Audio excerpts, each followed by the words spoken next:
Growing up, my favorite basketball player was Magic Johnson. I wanted to pattern my game after him. I wanted to pass like him, shoot like him. I wanted to play just like he played because I loved and respected his game. And if you really look around, that's the way people are.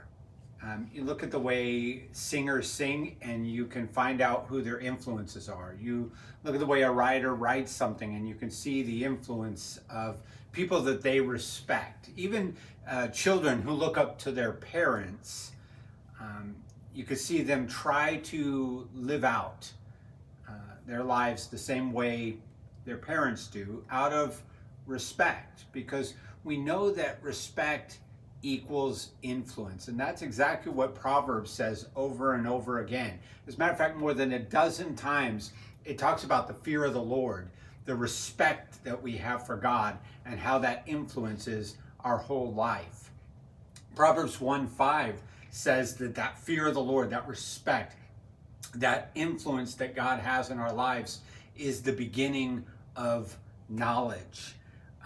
Proverbs 3:7 talks about how the fear of the Lord will give us humility as we don't think we know everything, and instead we trust in God.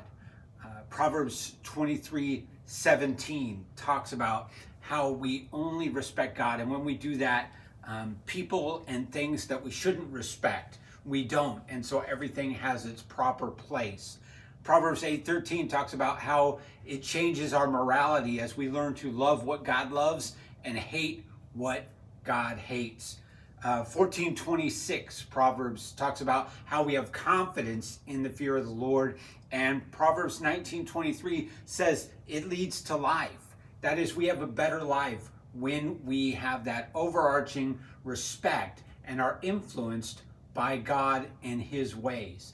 This is why the psalmist says ultimately in Psalm 86:11, it says, teach me your way, O Lord, unite my heart to fear your name, so that all of our lives are brought under this overarching respect for God, and out of that, it influences the way we live and changes us forever. And that's the path of wisdom, to have the right respect for God, and so that as a result, we live a certain way.